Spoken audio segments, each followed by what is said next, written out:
95 Pounds of Hope, Chapter 9. In Valence, a man came to meet me at the train. During the trip to school, I found out that he was the gardener of Grapefields, the groundsman, as he called it. I was pleased to be in his van. It smelled of diesel oil and old leaves.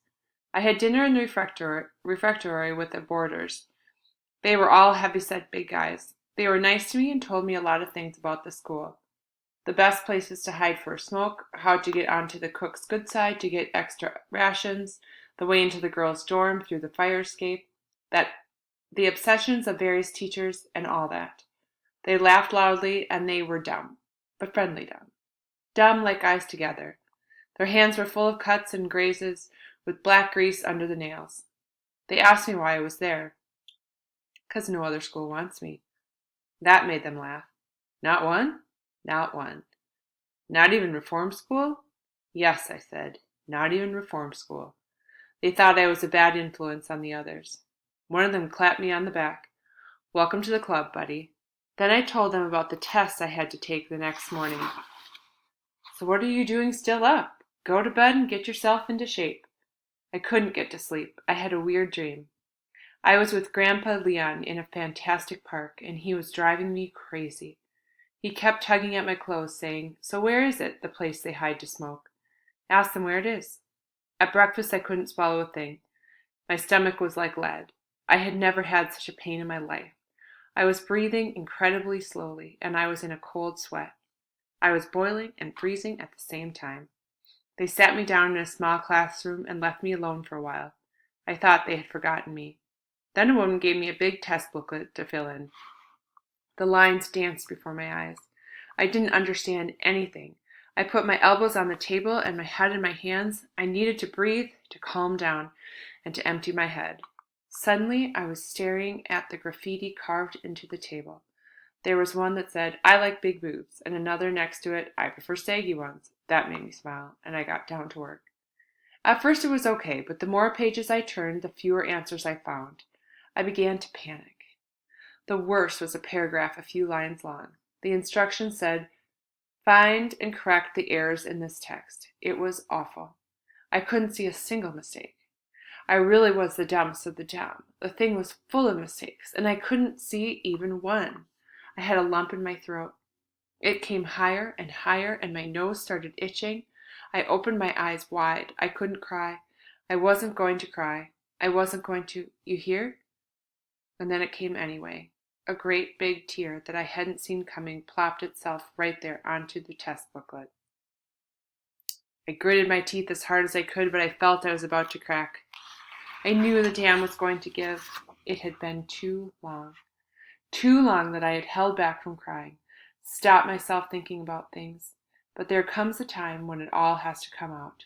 All that messy muddle that you keep hidden at the back of your brain, way back in the deepest recesses of your mind. I knew that once I started to cry, I wouldn't be able to stop. Everything would rush out at once. Big Doggy, Marie, and all those years at school where I had been bottom of the class. Always the village idiot.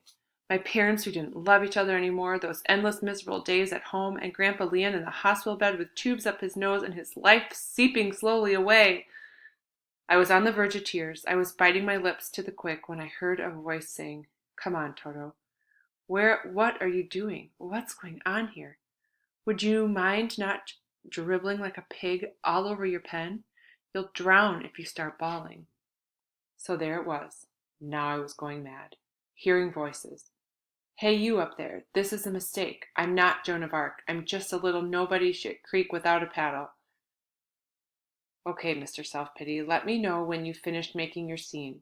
Then maybe we could get some work done. You and I. What was going on? I looked around the room to see if there were any cameras or microphones. What on earth was going on? Had I ended up in the Twilight Zone, or what? Grandpa Leon, is that you? Who do you think it is, idiot? The Pope? But how come what? How come you're here talking to me like this? Don't talk rubbish, Toto. I've always been here, and you know it. Okay, that's enough kidding around. Now concentrate a little. Take a pencil and follow the directions. Underline all the adverbs you can see. No, not that one. You can see it's an adjective. Now, find the subjects. Okay. Make arrows to point them out. Good. Now think. Find all the prepositional phrases you can. There. Look at the preposition. And there's its object. That's right. Check everything. You see? You can do it if you concentrate. Now go back to the other page. I saw some terrible mistakes in your arithmetic.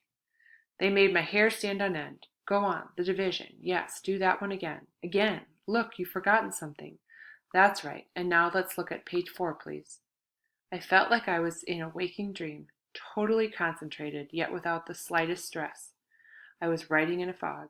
It was the strangest sensation. There you are, Toto. I'm leaving you now.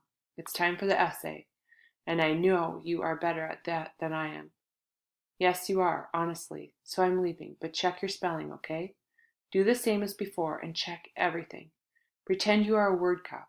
You ask each word for its ID before letting it go. Hey you, what's your name?